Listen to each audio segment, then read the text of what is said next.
Hey everybody, how are we going? So today, please pop anything in the comment section and I will answer whatever you are asking, or I'll do my best at least. And I'm really excited about talking to you guys today around money. Because I've just spent the past 2.5 days on a writing retreat with my friend Denise, who is a money mindset coach, and she's extraordinary at what she does. Yeah, so we had some amazing chats and some amazing, really cool insights into how I used to do things a long time ago. So I had some amazing insights in how I used to do things when I first started out in practice. Some of my biggest lessons, and we had the most amazing shining example of what a thing that I would like to teach you about today. So I'll tell you about the story that happened to us. So we were in a coastal town just not far from here, staying at a beautiful resort and having amazing moments of clarity and you know, being a sounding board for one another, writing our books, doing all this wonderful stuff. And because it's a resort coastal town, it has those resort wear type of places, right? And it was a really interesting experience wandering around and looking at it from a business perspective. And as soon as I started getting into business, like the science and the art of business back in 2011, it's really hard to look without the lens of that, to look at different things. You know, the way that people do customer service, the way that they market in their shop windows, the way that the names that they use for their businesses, things like that. And so we're wandering down the main street, and there is this boutique shop over on the corner called, right? So what an interesting name for a shop. And I was like, and Denise went, oh, I'm sure I bought like a really cool goddessy dress there last time. I was like, that's nice and everything, but I'm not really drawn to something that's called and looks a little bit like Ice, like a little bit like one of those stores that has yeah, the I don't know, $5 to $20 shirts on. And so we wandered around, did a couple of walks, and then we finally got back to the spot. And she went, come on, just come inside. Okay, fine. We walk inside, and there's a very sparkly blonde lady there, and she was just cleaning up, doing the vacuuming, because it was actually 5 minutes to 5. We didn't realize we'd been wandering around for such a long time. And so we wandered up the back and had a look, and they must have been kind of the boutique that had the formal dresses and things like that for the town. And but it was called, and there was just this funny disconnect. And then we started filtering through some of the clothes, and one of Denise's favorite designers is Camilla. And so she owns a lot of Camilla. It's been her upgrade since she expanded her business the past 2 years. And as we were there, hey Katie, and as we were standing there and filtering through all these clothes, she's going, wow, these look really similar to a Camilla style outfit. And then this other hidden lady that came out from nowhere was actually the mum of the lady who ran the store. Said, oh yes, well Camilla actually she actually ripped off her type of design from this company in India. I was like, oh, okay, cool. And then we were filtering through. She goes, well, you know, we close in 3 minutes. And Denise genuinely loved this dress. She absolutely adored it. And she has a lot of clothing like that for her speaking events and things. And she said, why don't you try it on? This green would look amazing on you. And I'm so not a bling person.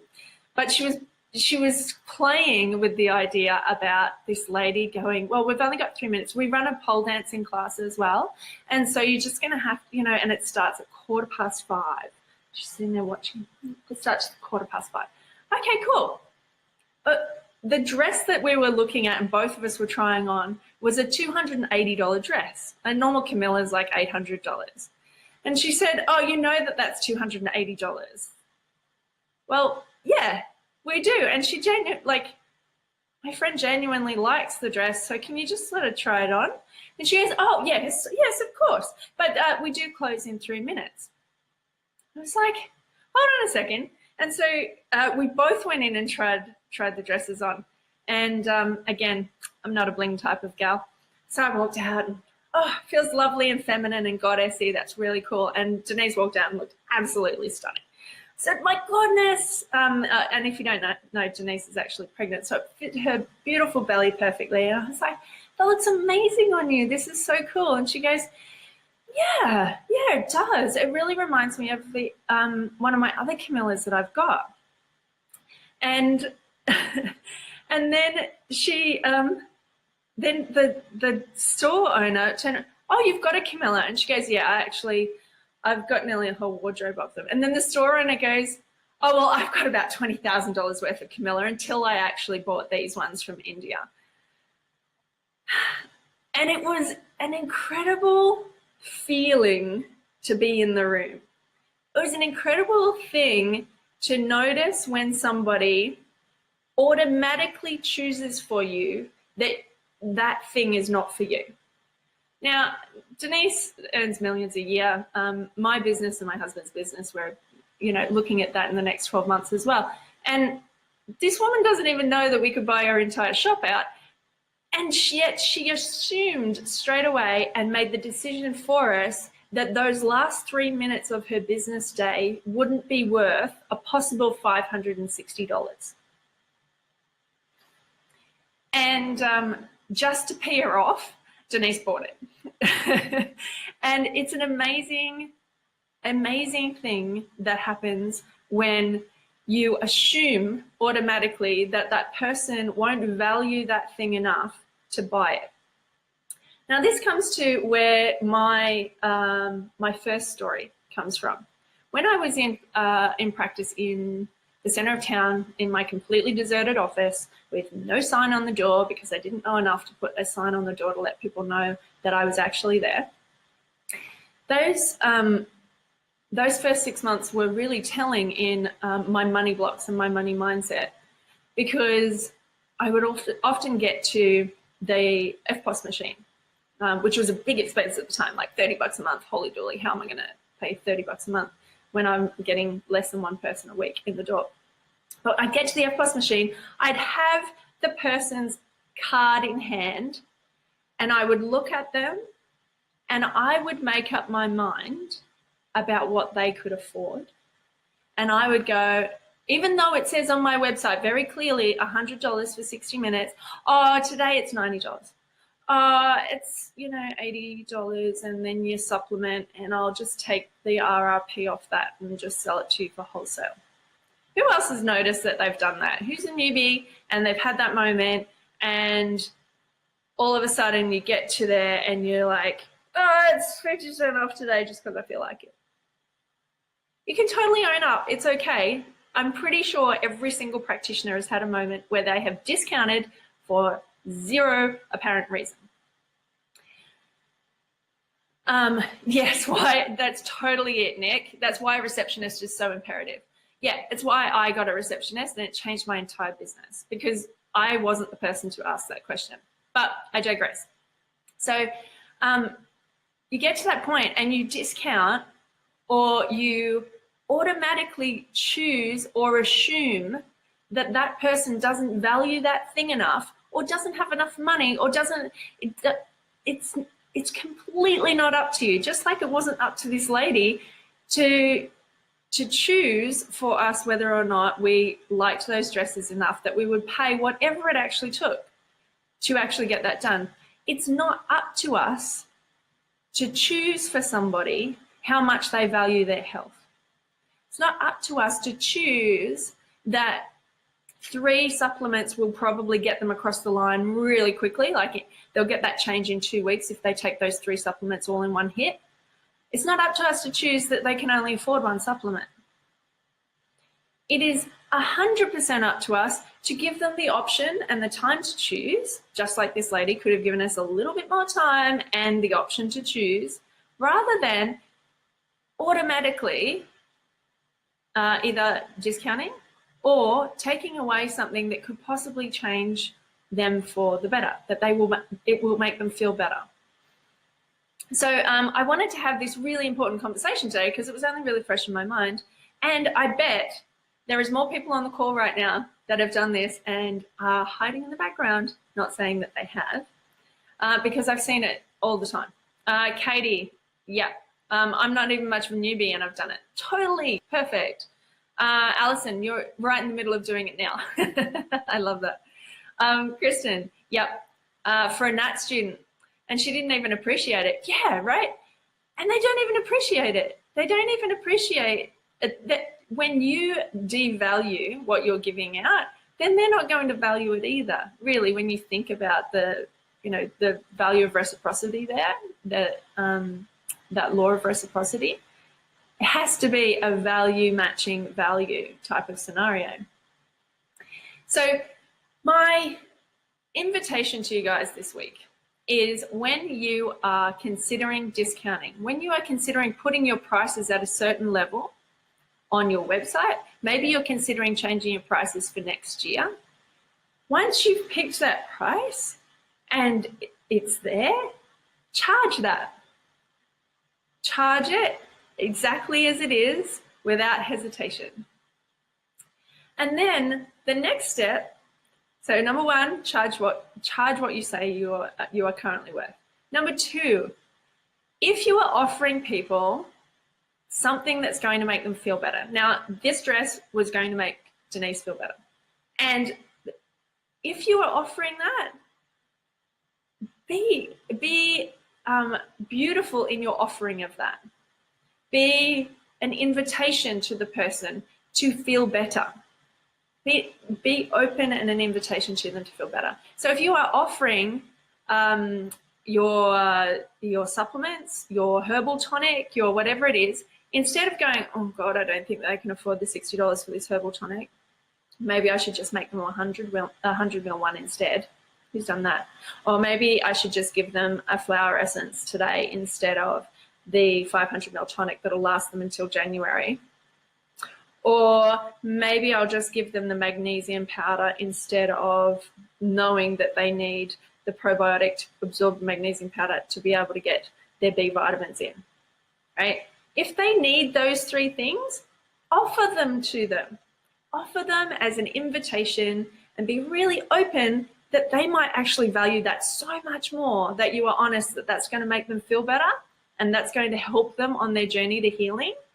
Then, well, this time we're going to give you a magnesium powder, and then next time in January we're going to give you a probiotic. And there is a really different mindset that we weren't taught in college. There's a really different mindset to the one that we are taught to help everybody.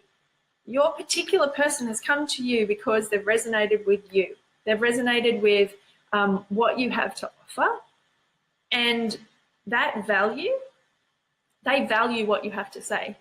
And when you are truthful about what's actually going to help them and help them feel better, then they can choose. They can choose. So Denise chose to take the dress. I chose not to take the dress. It didn't make any difference. It was just a choice. So if you're offering them these options of what is actually going to help them and make them feel better, they can choose not to as well. But unless you offer it, then they don't have the option of actually valuing themselves and making themselves feel better. So what have we got? Amy, it's like, oh, hold on. Every time I increase my prices, there's at least 2 clients who say they can't afford it.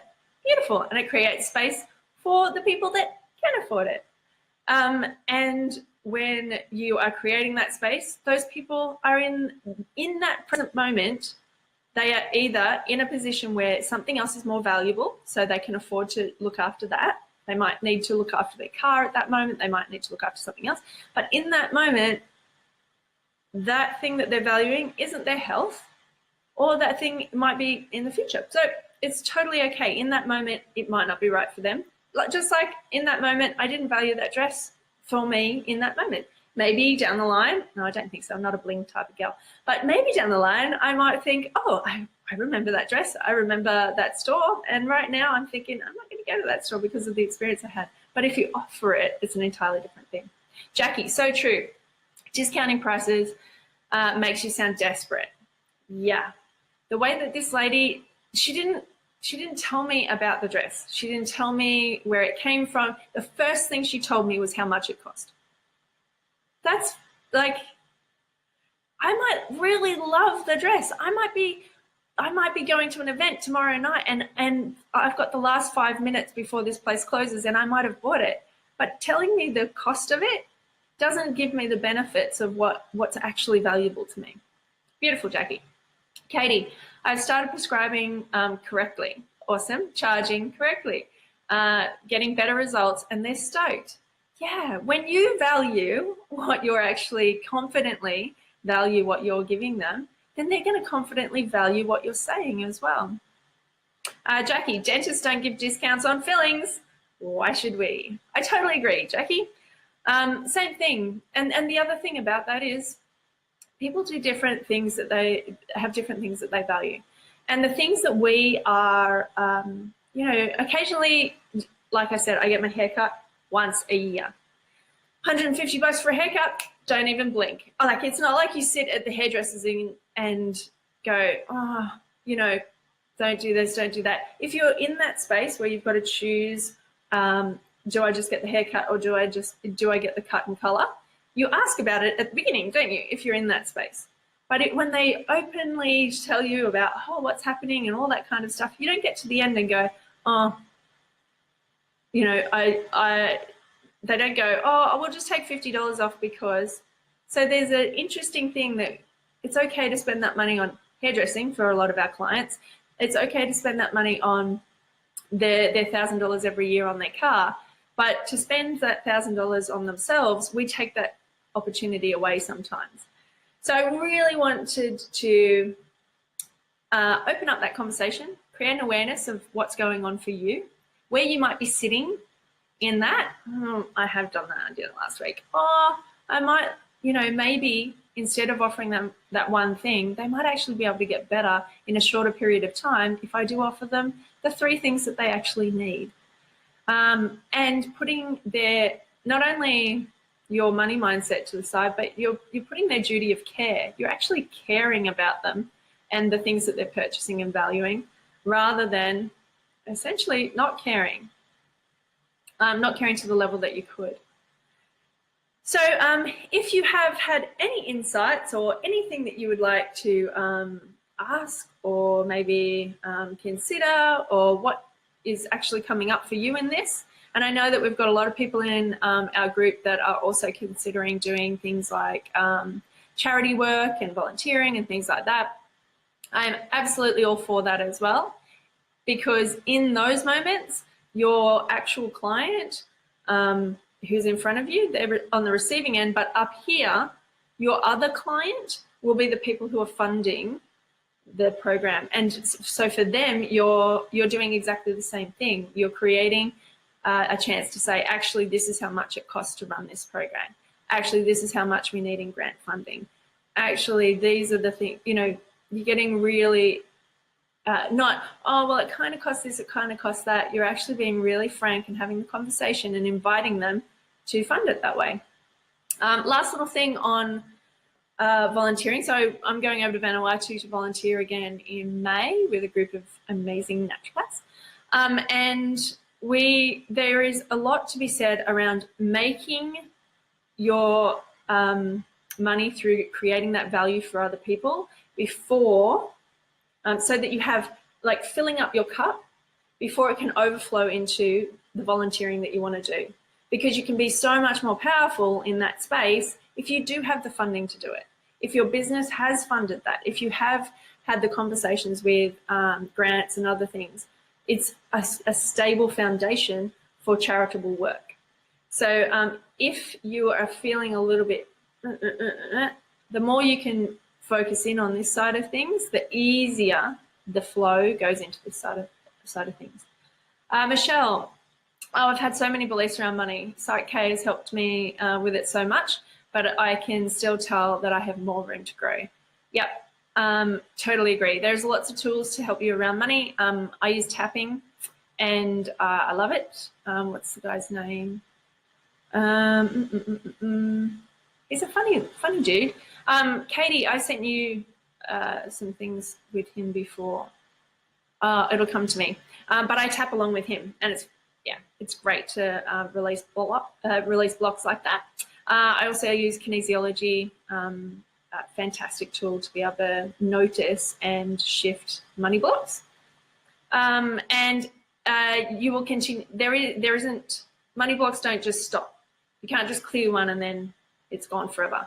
The way I describe it is a spiral, and as you keep going up, you keep coming around to the same place again. So you keep going up, but you come back to the same block again. It just looks a little bit different, or it's a bigger version of it. And then you keep going up, and then it comes back around again. And yeah, new level, new devil. It's the same thing. No, it's not Nick Ortner, Michelle. It's Brad Yates. That's it, Katie. Brad Yates. Yes, so he's got some amazing stuff around money and tapping through your money blocks and what's coming up. And there are a multitude of different money blocks around fear of success, fear of failure, fear of asking, fear of rejection, like all sorts of yummy, wonderful little versions or facets of the same thing. And it can be really amazing and deep work and extraordinary for not just yourself, but for our entire profession and your family as well. We do bring our money stories in with us, and we choose our parents, is my notion of it. And if we do that, then we're also choosing some of their stories as well. So it's an interesting dive, but I digress. Alison says, is this different to offering a monthly special? Yes, Alison, it is. If you've agreed that there is a special for a month and you are just sticking with that, then that's awesome. But that monthly special means it only goes for the month, and it is, you're actually committing to taking the money for that. You're actually committing to however many people you've said you will serve, given the constraints of what you actually offered for your monthly special. So yes, that's the other thing. If you are offering specials, if you are offering that kind of stuff, stick with your word. Your word is a promise to you that you're going to create that much value in your own life, not just the person who you're helping. Cool. Hopefully that answered your question, Alison. All right. I want to thank you very much for being present in this conversation. I know it's a really interesting and triggering conversation for our profession as a whole, because we just don't talk about money. And I think it's silly, because we talk about every other type of energy and healing, and the energy of money can be healing and helpful as well. So I think more conversations around money that we can have as a profession, the more it won't be taboo, the more it won't be chopping other people down for doing it, the more that we can, as a profession and as a whole, crack open a glass ceiling that we've been ingrained through college and ingrained through society and a whole bunch of other things that we just don't need anymore. It's totally irrelevant. We live in an entirely different world, particularly now that we have access to the online space, all sorts of other different portals to get flow into our lives.